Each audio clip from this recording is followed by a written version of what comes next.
hello. Hello to whoever's listening. Hope you're having a nice day. Right through an aubergine. My dragon shout flow is sweeter. Hi, my name is Perry Smythe, and today I'm going to be interviewing Dan Bull. We're going to be asking him questions about his music career. I'm the last of the dragonborn. There's no other, my brother, so run for cover. If you've got scales, then I'm on your tail, and I will not fail like a free-roaming sandbox game. I'm off the rail. So, my first question. Can you tell me how you got into music, specifically your first band, Matron's Apron? Yeah, that was a band that I made in school with a few of my friends when I was starting to get into rock and roll music and punk and all that kind of stuff. We just had the typical teenage dream of wanting to be rock stars, and it was also just a great excuse to meet up after school or at weekends, hang out, drink some beer in my friend Chris's attic and rock out on our guitars. I used to have piano lessons when I was younger. I didn't really enjoy them. One of the reasons why I didn't enjoy the piano lessons was because I had to memorize and learn and play music that was by other people. And I realized that I far more enjoy creating my own things than kind of reciting and rehearsing something that someone else has done. So I got bored of the piano lessons very quickly, but I didn't get bored of playing the piano.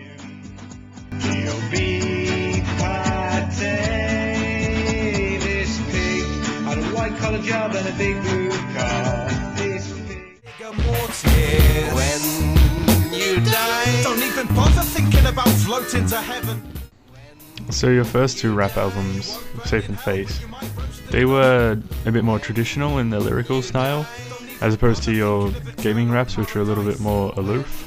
Those albums are Safe I made in 2009, and during the making of that I was kind of living at my parents' house and I couldn't find a job, and I was seeing my friends go off and get careers and stuff and just felt utterly miserable, and that came through in the music. I wanted to basically make a Radiohead album, but a rap version. And the second one, I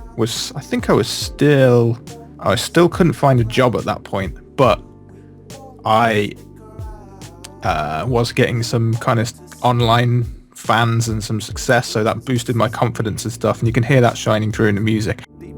But I just struggle to show it.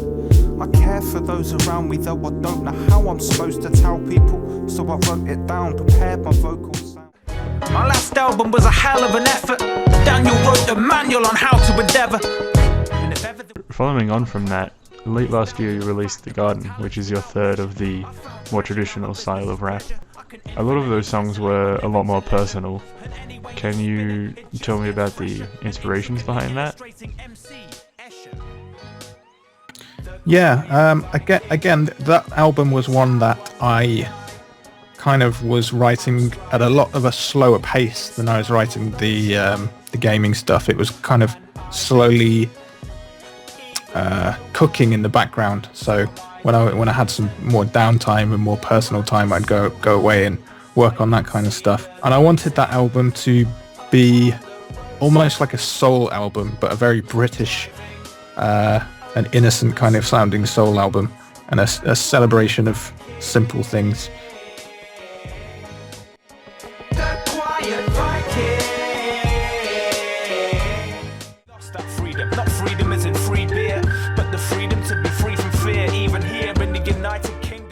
You're really into political activism. The ones I know are the SOPA Cabana and less political, but the DLC, PLC. Yeah, it follows on from what I was saying before about the fact that you can really get in the zone and flowing on something. And one of the things that helps me to feel like that is when I'm thinking or talking about an issue that really bothers me or that I care about. So a lot of the time political issues are issues that really annoy you, or you have a strong opinion on them, and as a result of that you've got a lot to say. And when you've got a lot to say, it's easy to make something out of it that can fit into an artistic framework. Have to act twisted to get your ass blacklisted, just annoy a big business and get fisted. shoulder to toe, do I hold off, I'm offering him dead. One shot in the leg, I walk off as he begs. Now the coppers have entered the scene, I've left them as fled as I head to the street, thinking they got me, but I'm not back in. I wanted to move on to your gaming raps. Do you kind of do it all in one shot, or do you do it in many takes over a couple of days, or? With the lyric writing, I'll tackle that aspect first. The lyric writing, I usually work with just a kind of Word document on my computer, and the first thing I'll do is find an instrumental piece of music that someone sent me or that I've made myself that I think suits the topic I want to talk about, and then I'll leave the instrumental on loop, and then just note down all the things I can think of about the game. Either straight from my head, kind of feelings and thoughts that I personally have about the game, and then I'll also open up Wikipedia, or I'll open up some interviews with the developers.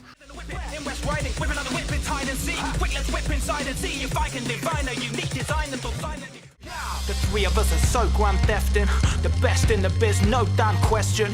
Man, it's sexy, straddling a jet ski, ramming it at jet speed. Get me? Once I'm happy with what I've written, I'll open up my recording software, Cubase, and import in the instrumental file, get my mic set up and everything. And then I just go through with the mic on, reading out the lyrics. I probably do about 4 or 5 takes for each track, and in each take I try and have a slightly different approach. Then I go back and listen to each of the takes and decide which one suits the vibe of the track the most. I use that as a basis, and then if there's any certain areas where I've messed up or I think I haven't delivered something as I wanted to, I might chop in a part of another take that I've done, or I'll turn the mic on again and just drop in another little line. So again, it's very, what's the word? I do a lot of chopping and changing with the music.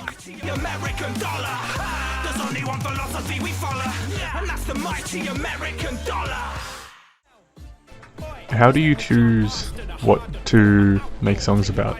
Do you kind of just do it on a whim and open up a Word document and start recording your thoughts, or is it very planned out and you think about it for a couple of days beforehand? Try and find a balance between something that I'm really interested in and something that I think other people are going to be interested in. So as long as I think it's really important to someone and and there's a message in there, then I think it's worth doing.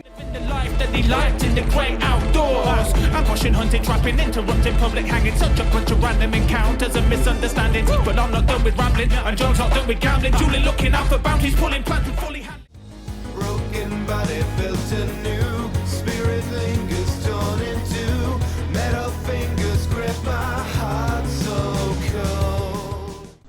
So you are not the only one to do music about gaming. Some other artists that come to mind are Miracle of Sound and Starbomb, and I was wondering what you think of their styles of music. I'm not familiar with Starbomb, to be honest. That is really very nice. I can always count on you for help and friendly advice. Though I've never seen a sword of quite that shape or size. Oh God, that's not a sword, it's your dick in disguise. But yeah, I am familiar with Miracle of Sound. I've done a track with Gavin, and we're hoping to do some more.